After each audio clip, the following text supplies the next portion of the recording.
The Osteo-4 Payload is a fully automated bone cell culture system. This payload investigates aspects of astronaut bone loss at the cellular level, with potential terrestrial science outcomes that could provide unique insights for bone degenerative diseases like osteoporosis.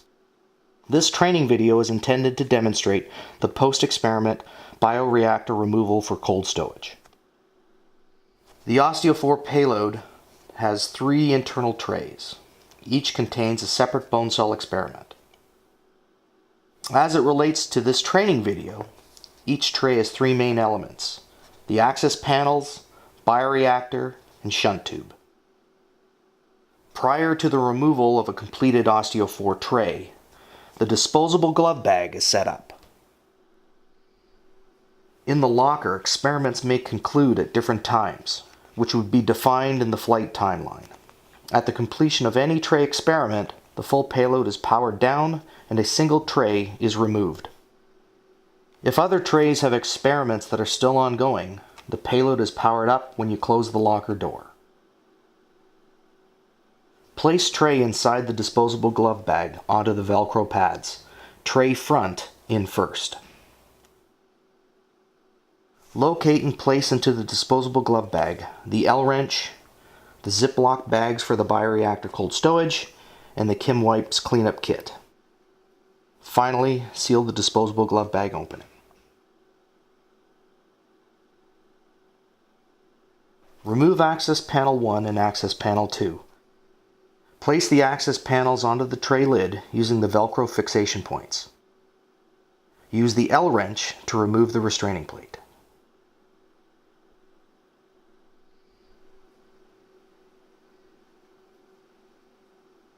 Now remove the foam cap.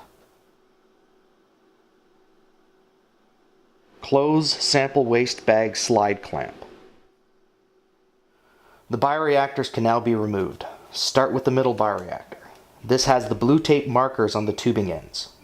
First, disconnect the blue labeled bioreactor connector through access panel 1 by twisting the blue connector located near the waste bag.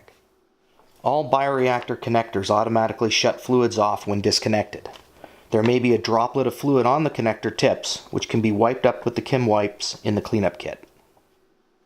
Lift the bioreactor up and pull the tubing gently to expose the other connector. Disconnect the final connection by twisting the blue connector. Pull the bioreactor free of the tray. Connect both bioreactor tubing ends to each other to close the fluid path loop. Place the bioreactor into the Ziploc bag. Note that each requires 2 Ziploc bags.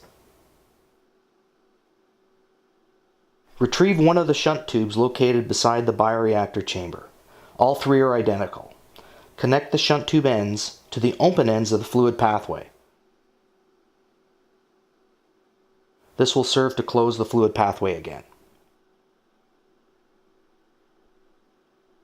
This process is repeated for all 3 bioreactors. The 2 bioreactors, green and red, for less than -20 C stowage, and 1 bioreactor for refrigeration at 4 C. Use the L-wrench to reinstall the restraining plate. Tighten all screws to finger tightness. Replace foam cap. Push each access panel flush to the top surface of the tray.